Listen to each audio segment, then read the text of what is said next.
Welcome to our Soluna Explain presentation. This is a new series, in addition to our AMAs, quarterly presentations, and company updates, where we share insights into Soluna that help our shareholders or our new investors better understand our business. I'm John Belizaire, CEO of Soluna Holdings, and I'm joined by John Tunison, CFO of Soluna. Hi, glad to be with you. Okay, John, this is going to be great. Let's begin. Great. Before we kick off, I'll read a preamble for you and give you a chance to read the legal disclosure and disclaimer. So, as always, the following content is completely qualified by the legal disclosures on the slide following this one. Our goal is always to share with you some of our strategic thinking and financial analysis that we're using to guide the growth of our business. The content is in line with our principles of being accountable and transparent with our shareholders. Of course, we do operate in a hyperdynamic economic environment, and that's really just a fancy way of saying that things can and do change quickly. So what we're telling you here is based on our estimates and assumptions, which are our best guess right now. And we reserve the right to revise our point of view based on new information and changes in the business environment. Despite an uncertain dynamic environment, we have to plan and make operating and investment decisions. And this presentation lays some of that out for your review.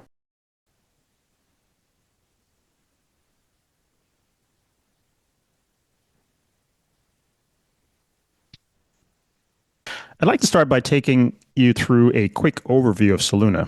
I'll discuss some key metrics, how we're structured, our revenue model, our projects, and more. The way to think about Soluna is we are a digital infrastructure business that operates in the intersection of two big challenging problems. On the one hand, renewable energy has a wasted energy challenge. And on the other hand, for AI and Bitcoin, the two most promising and growing technologies out there, to be successful and reach their zenith, they need access to sustainable energy sources. And we're focused on building the infrastructure that enables that.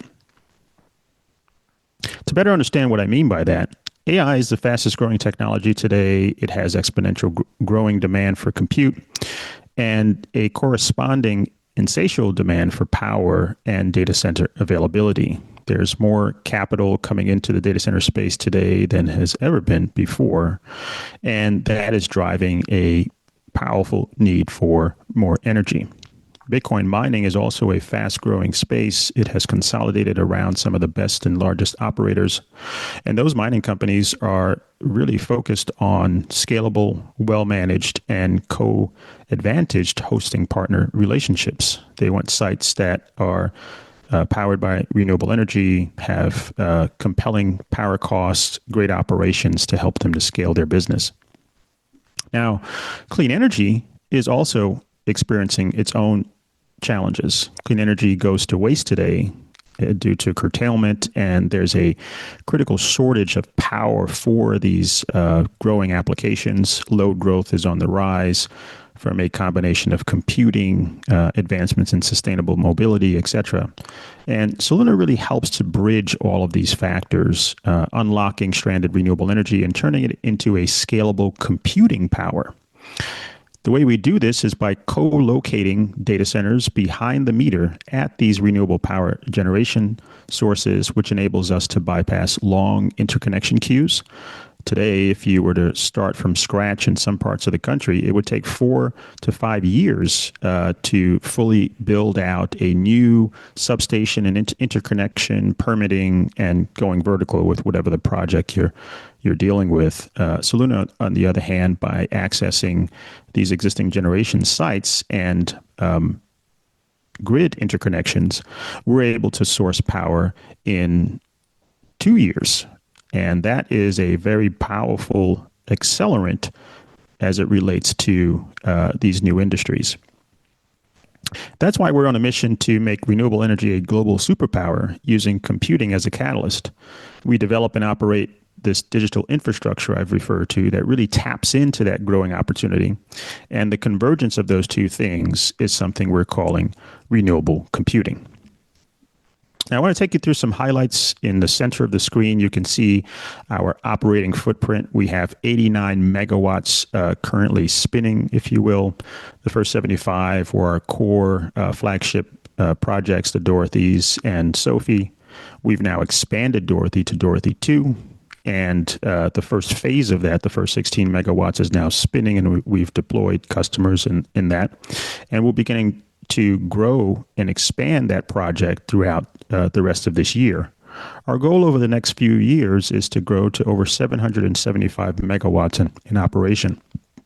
You can also see in the center of the screen that our strategy of converting curtailed energy or monetizing it using our assets has been very successful. We have over 140,000 megawatt hours consumed from these various projects. That is a testament to converting that energy into computing resources. And at the heart of our business, at the foundation of our business, is a growing and powerful pipeline of 2.8 gigawatts of energy, and that's up from last year of 2.6. You can see on the top left the installed exahash, 2.9 exahash, and right below that, what our power cost is on average across all of our projects is on the order of $35 per megawatt hour or 3.5 cents per kilowatt hour. And in some cases can be much lower than that, and depending on the application, about that level. 48 employees, our average terahash installed at our facilities is 23 joules per terahash as of the time of this recording. And we've had considerable growth in revenue last quarter and have access to a host of different capital sources to help us to grow the business. I want to talk about our strategy. What are we focused on right now? How do we approach the Soluna business? Well, as I said earlier, our primary strategy is to transform clean energy into high-performance computing infrastructure. We do that by starting with our 2.8 gigawatt power pipeline.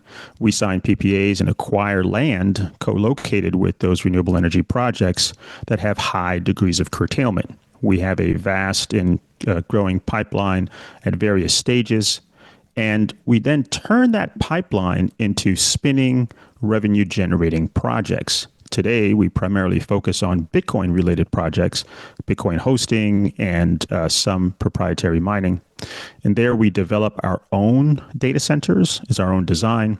We have a host of technology, including software to manage the energy and operations of these facilities. And we develop, own, and operate those facilities for ourselves and our customers. Our goal is to expand into AI by developing AI-related or high-performance computing-related projects at these data centers as well, and at these projects as well, and to develop those into projects by forming joint ventures with experienced data center operators. We are talking about companies that have experience developing tier 3 and higher data centers with expertise around AI and HPC, HVAC design, computing design, and also energy development. More importantly, we are also looking at these relationships to help get us access to customers for those projects. Soluna is experienced in developing a market for our products. On the Bitcoin side, by partnering in these joint ventures, we would bring more experience on the hyperscale, or now what is being known as the neocloud space, to these projects. Once we have both of these legs up in terms of transforming our energy into data center capability, we can now essentially execute on our full strategy that's diversified, and we call that renewable computing, making renewable energy a global superpower using computing as a catalyst. I want to talk about how we're structured as a company. We trade as SLNH on Nasdaq. That is the public company. And that company holds three key operating companies that drive our business. On the far left is Soluna Energy. That's the development platform that identifies and acquires co-located sites with renewables to construct data center assets. That's where our 2.8 gigawatt pipeline lives. Then we have Soluna Digital. That's the operating business that focuses on our hosting business. It builds, operates, and leases these Bitcoin mines that we develop using Soluna technology. That's then powered by energy that's sourced from the Soluna Energy sister company. And then we have our newest business, Soluna Cloud. That's the AI business that builds and operates data centers that offer the space of those facilities to single tenant operators in the future, like hyperscalers, neoclouds, the latest AI cloud platform companies. Now, how do we make money? What's our revenue drivers, sources of revenue streams? There are four key ones that we're focused on right now. On the top left, you have proprietary Bitcoin mining, as I mentioned. We have a joint venture with a leading investment company in the mining space, and we have about 25 megawatts in our fleet focused on that proprietary mining activity. In the top right, you have grid ancillary services. This is where we receive compensation for the grid for essentially providing flexible behavior in our data centers. Our data centers are very large utility scale facilities that are modularized and are managed by our Maestro OS platform that allows us to manage the facilities, power prices, curtailment, etc. And that flexibility in that facility is a value to the grid. If you remember, grids are designed to be synchronous with their loads, but as we've added renewable resources, there's some challenges where sometimes there's more power, sometimes there's less, and the grid really needs a way to source more energy during emergency situations and situations where they need to support large spikes in the growth of load. And so that demand response, if you will, is made possible through these programs where very large load providers provide that flexibility to the grid. So here we get paid $1 per megawatt hour basis to perform that operation and provide that service to the grid. On the bottom left, this is the largest part of our business, hosting for Bitcoin miners. Third-party entities bring their machines that are then hosted at Soluna data centers, and we provide a host of managed infrastructure services to them.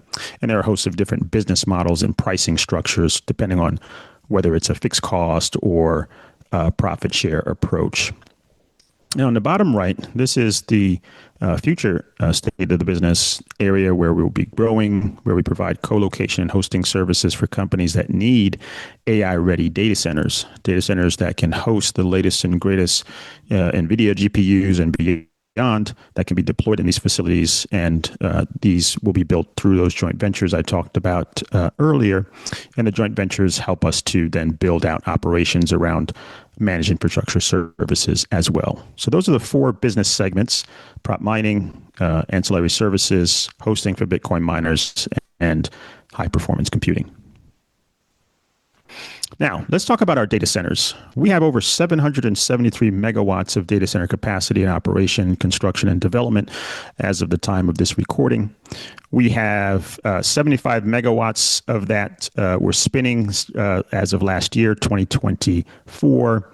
That was Dorothy 1A, Dorothy 1B, and Sophie. The Dorothys are in Texas, Sophie is in Kentucky. And now we're adding this year Dorothy 2, which adds another 48 megawatts to the fleet. The first 16 megawatts of that is spinning. By the time we're done with Dorothy, we will reach over 123 megawatts of operational facilities as well. That's a pretty big jump from where we were the last couple of years. I'll show you a graph in a moment of how that is scheduled to build out over time. The next big flagship project is Kadi. We have a 166 megawatt opportunity there for Bitcoin and AI. We intend to build out the first 83 megawatts focused on Bitcoin, and the goal as of the recording here is to start that this summer and begin to scale that project.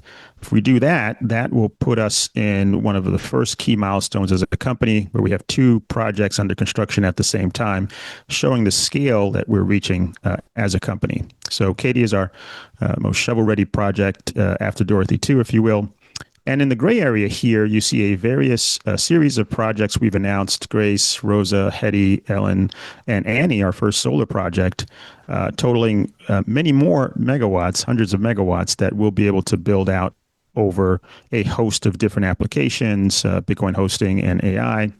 And as you can see, there's a variation in power cost depending on the location and what the application is. But stay tuned for updates on those projects as well. Here's a look at energy data capacity and growth over the next few years. So in 2024, we had 75 megawatts or 2.9 exahashes, give or take. And now we're growing and heading towards 5.8 exahashes and over 123 megawatts up and spinning in terms of capacity for our customers, especially on the Bitcoin hosting business and beyond. Our goal is to continue to grow that business. We have this concept called the doubling that we talk about internally. And it's basically the concept of doubling the number of megawatts under management every cycle or every year, if you will. And our goal is to get to that 700 I mentioned earlier over time. You can see graphically on the right what that looks like and what that capacity growth represents based on our business. And that's very attractive to customers, especially in the hosting space. Companies are looking for places they can deploy their machines at a scaled level. So they want to work with a partner that they can grow with. They want to work with a partner that has experienced operations, repeatable service, and also one that can help them to bring their hash costs down, the cost that it is required to mine one Bitcoin. On the Soluna platform, the exciting thing is that we have that scale, and we also have competitive prices that can be used to bring that overall cost down. So I want to turn the presentation over to John Tunison, who's going to take you through project finance and unit economics. Great, thanks, John. And before I dive into the slides, I am actually really excited to talk about this. I think it's going to be a new way to communicate to the investors really what the power of our projects are. If you take two things away from what I talk about, it would be these. One, our projects are very profitable. And second, we structure our projects in a very unique way that makes them both a very attractive investment for our partners, but it also makes them a very attractive investment for Soluna and very accretive for our shareholders. So before I dive into the economics, I want to revisit the entity structure. What I'm going to be showing you is the economics at the Bitcoin project companies. This is an indicative analysis. It shows you what those projects look like. And I'm going to show you two different views of that. So looking at the project economics, there's a couple of key things to take away from this. One is the cash builds up and overcomes the invested cash in as little as 3 to 4 years. In this particular case, it's 44 months. And assuming a 10-year hold period with a recapitalization at the end of that, the economics are really great. 35% IRR, over 200% return on invested capital. This is why these projects are really great, sound investments, both for us and our JV partners. But when you look at it from a Soluna perspective, it gets even better.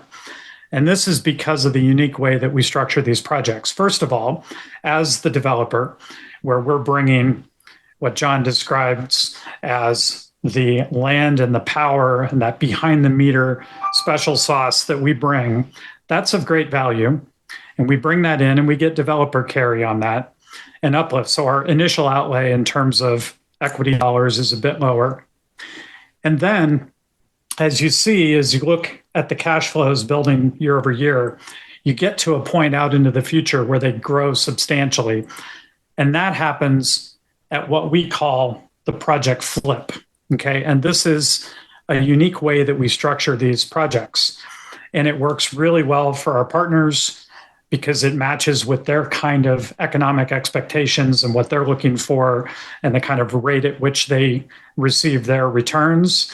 And then it makes those projects incredibly valuable for us once we reach that flip. Essentially, one of the main components of the profit switches from being something like 7.5% up to 50%. And I'll go into that in a couple of slides in a bit more detail.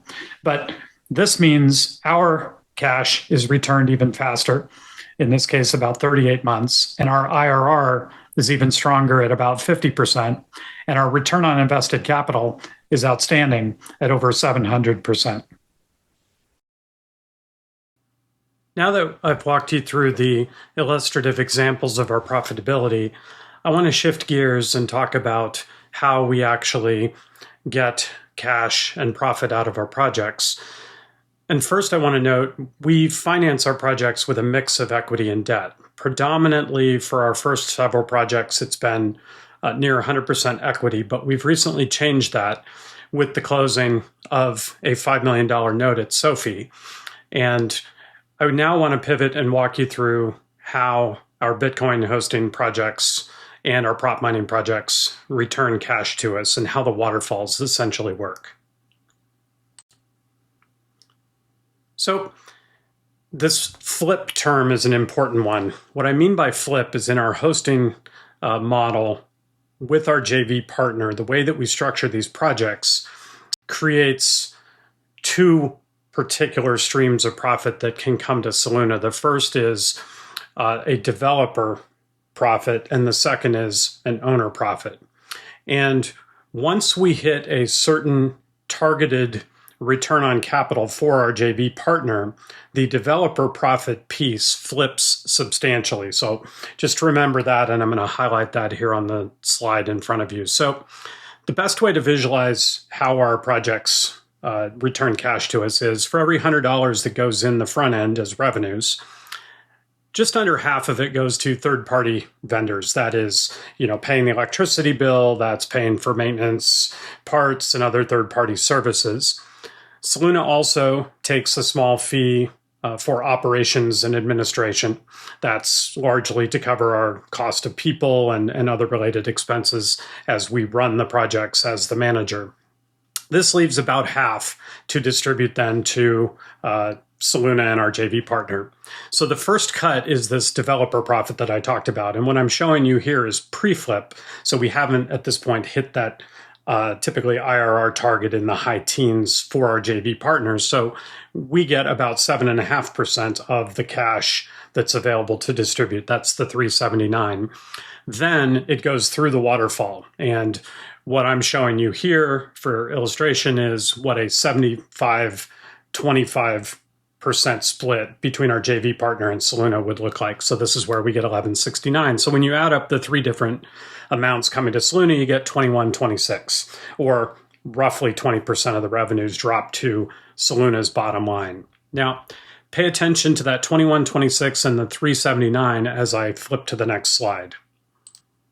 So here you see, once we hit that flip, the 7.5% developer profit jumps substantially all the way up to 50% of the cash flows, and then the same equity waterfall applies. So again, a little under half go to third party. We take our ops and admin fee, roughly half is available to distribute, and then we take half of that available cash, and then we go through the equity waterfall. In this case, again, 25-75. So you can see the way we've structured these projects drives a substantial point in time when the profit coming to Soluna jumps up substantially. And so we optimize to run these projects to return the capital to the JV partner and to hit that flip point, at which point the project cash flows are much more valuable to Soluna.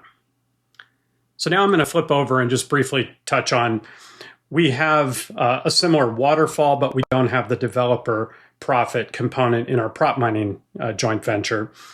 This is just a single joint venture with Dorothy 1B with our partner Navitas.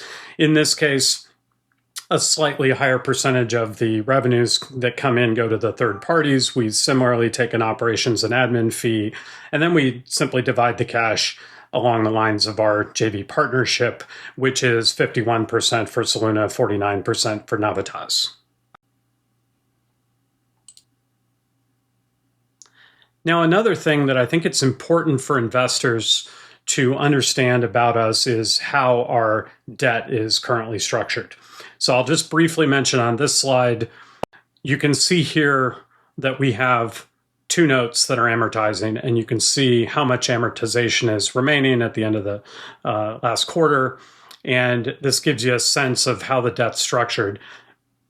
But I think on the next slide, what's most important is to understand where in our organization structure is the debt and how is the debt structured in terms of, are there parent company guarantees and other recourse up to higher entities, and most importantly to Soluna Holdings.